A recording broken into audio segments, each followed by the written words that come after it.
যেখানে কোরআন এবং হাদিসের আলোচনা হবে, যে জায়গায় কোরআন থাকবে, বান্দারা যদি সেই জায়গায় আগ্রহ হয়ে হিদায়াত পাবার আশায় যায়, আমি আল্লাহ রাব্বুল আলামিন তাদেরকে হিদায়াত নসিব করে দিই। আল্লাহ রাব্বুল আলামিন বলেন, ওয়ামান ইবতাগাল হুদা ফি গায়রিহি আদাল্লাহুল্লাহ। যেখানে কোরআন নাই সেখানে যদি মানুষগুলো হিদায়াত পাবার আশায় যায়, আমার আল্লাহ রাব্বুল আলামিন বলেন, আমি তাদেরকে নিজের হাতে গোমরাহ করে দেই। নাউজুবিল্লাহ। আমার ভাইয়েরা বন্ধুরা, যেখানে কোরআন নাই সেখানে যাওয়া যাবে না। যাওয়া যাবে ভাই? আল্লাহ বলেন, যেখানে কোরআন আছে সেখানে যদি যাও, তোমাদেরকে হিদায়াত দিয়ে দিব, তোমাদের নসিবে হিদায়াত থাকবে। আর যেখানে কোরআন শরীফ নাই সেখানে যদি হিদায়াত পাওয়ার আশাও যাও, আমি আল্লাহ নিজের দায়িত্ব নিয়ে তোমাদেরকে গুমরা বানায় দেব। নাউজুবিল্লাহি মিন যালিক। কেন জানেন? কারণ কোরআনুল কারীম এমন একটা কিতাব, যেই কিতাবের মধ্যে আপনার আমার তামাম জিন্দেগি এইরকম সিস্টেম করে বানায় রাখছে, যদি কোরআনুল কারীম দিয়ে আমরা জিন্দেগি চালাইতে পারি, আমাদের জিন্দেগিটা সুসজ্জিত হয়ে যাবে। আর আপনি আমি যদি কোরআনকে ছেড়ে দিই, আল্লাহর রহমতকে ছেড়ে দিই, আল্লাহর নূরকে যদি আমরা ছেড়ে দিই, তাহলে আমরা এমনিতেই রাস্তা ভটকিয়ে যাব, আমরা নিজেরাই গুমরা হয়ে যাব। আল্লাহ রাব্বুল আলামিন কোরআনুল কারীমের মধ্যে জানিয়ে দিয়েছেন, যেখানে কোরআন নাই সেখানে যদি কোনো বান্দা যায়, আমি আল্লাহ রাব্বুল আলামিন তাদেরকে গুমরা বানায়া দেই।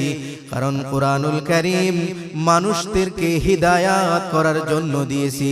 এই কোরআনুল কারীমের পরশে যারা বসবে, এই কোরআনুল কারীমকে যারা আঁকড়িয়ে রাখবে, এই কোরআনুল কারীমের যারা পাগল হয়ে থাকবে, কোরআনের পাখি হবে যারা, তারা দুনিয়া এবং আখিরাতের মধ্যে কল্যাণকর হয়ে যাবে। কারণ কোরআনুল কারীম এমন একটা কিতাব রে ভাই, যে ছোটর চেয়ে ছোট বস্তু বাকি রাখে নাই। যে আপনি যেই বস্তুর যখন যতটুকুন প্রয়োজন, যেটা আপনার প্রয়োজন, এই কোরআনুল কারীমে খুঁজলে আপনি পাবেন। কারণ কোরআনুল কারীমের নাম হয়েছে মজিদ।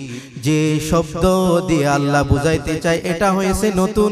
এটার কাছে যত আসবে, যত পড়বে, যত এর মধ্যে লুকিয়ে যাবে, যত এর মধ্যে ডুব দিবে, যত একে গবেষণা করবে, ততই তোমরা নতুন নতুন বস্তু পাবে, নতুন নতুন বস্তু পাবে, পুরাতন বস্তু পাবে না। আল্লাহ রাব্বুল আলামিন বলেন, এই কোরআনুল কারীম যদি কেউ আঁকড়িয়ে রাখলো, কোরআনুল কারীম যদি কেউ সুন্দর করে সাজিয়ে রাখলো, মান ক্বালা বিহি সুদ্দিকা ওয়া মান আমিলা বিহি উজিরা ওয়া মান হাকামা বিহি আদালা। কোরআনুল কারীম এমন একটা কিতাব, যেই কিতাব দিয়ে যদি কোনো ব্যক্তি ডাক দেয়, আর কোনো মানুষ যদি ডাকের সাড়া দেয়, সেই ব্যক্তি ধন্য হয়ে যাবে। কারণ কোরআন হয়েছে সত্য একটা কিতাব। এটা এমন একটা কিতাব ভাই, ওমান আমিলা বিহি উজিরা। কোনো ব্যক্তি যদি এই কোরআনুল কারীম দিয়ে আমল করে, আমি আল্লাহ রাব্বুল আলামিন সেই বান্দাদেরকে নিজের হাতে আমল দেব, নিজের হাতে তাদের আজর দেব, যে এত সওয়াব দেব, এত সওয়াব দেব, বান্দারা কল্পনা করতেও পারে না। এত আজর আছে। কোরআনুল কারীম এমন একটা কিতাব, এমন একটা কিতাব, এই কিতাব থেকে যদি আপনি আমল করেন, এই কোরআনের মধ্যে কম বেশি 500 আমল রাখছে। যদি কোনো একটা বান্দা এই কোরআনুল কারীম দিয়ে আমল করে, আল্লাহ রাব্বুল আলামিন বলেন কোরআনুল কারীম দিয়ে আমল করলে কখনো তোমরা পথভ্রষ্ট হবে না, তোমাদের কখনো সন্দেহ থাকবে না। কোরআনুল কারীম দিয়ে যদি তোমরা আমল করো, আমি আল্লাহ রাব্বুল আলামিন তোমাদেরকে সওয়াব দিয়ে মালামাল করে দিব। জোরে বলুন সুবহানাল্লাহ। আল্লাহ রাব্বুল আলামিন বলেন ওয়ামান হাকামা বিহি আদালা, কোরআনুল কারীম দিয়ে যদি কোনো বিচার ব্যবস্থা করা হলো, তাহলে সঠিক বিচার পাবে, সঠিক ন্যায় পাবে, সেই বান্দারা কখনো ঠকবে না। দুই জনের মাঝখানে কোনো ঝগড়া হয়ে গিয়েছে, কোনো ফাসাদ হয়ে গিয়েছে, কোনো অসুবিধা হয়ে গিয়েছে, কোরআনুল কারীম দিয়ে যদি কোনো ব্যক্তি বিচার করে, দুনিয়ার জমিনে কখনো অন্যায় কখনো ঠকবে না। কারণ কোরআনুল কারীম এমন একটা বিচার ব্যবস্থার কিতাব, মানুষকে ন্যায় দেওয়ার একমাত্র কিতাব হলো আল কোরআন। জোরে বলুন না সুবহানাল্লাহ।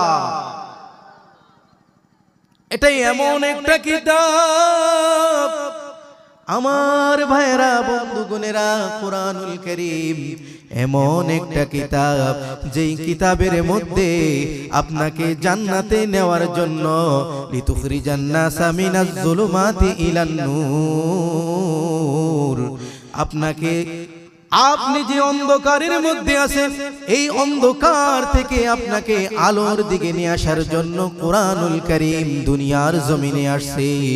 এই জন্য কবি বলে আল কোরআনের সৈনিক আমি নেই তো পরাজয়, এক আল্লাহর গোলাম আমি এই তো পরিচয়। আল কোরআনের সৈনিক আমি নেই তো পরাজয়, এক আল্লাহর গোলাম আমি এই তো পরিচয়, আমার এই তো পরিচয়। কোরআন হাদিস শাসন তন্ত্র রাসূল আমার নেতা, উৎসাহ মোর চির অম্লান ইতিহাস বীরগাথা। কোরআন হাদিস শাসন তন্ত্র রাসূল আমার নেতা, উৎসাহ মোর চির অম্লান ইতিহাস বীরগাথা। এক আল্লাহ ছাড়া আমার দিলে, এক আল্লাহ ছাড়া আমার দিলে নেই তো কারো ভয়, এক আল্লাহর গোলাম আমি এই তো পরিচয়, আমার এই তো পরিচয়। আল কোরআনের সৈনিক আমি নেই তো পরাজয়, এক আল্লাহর গোলাম আমি এই তো পরিচয়। আমার ভাইয়েরা বন্ধুগণেরা, কোরআনুল কারীম এমন একটা কিতাব, এমন একটা কিতাব যে পৃথিবীর সমস্ত বস্তু সমস্ত কিতাবের চাইতে সব চাইতে দামি কিতাব হলো আল কোরআন। কিন্তু আজকে মুসলমানদের ঘরে এই কোরআন শরীফ নাই। কথা কোন ঠিক কিনা?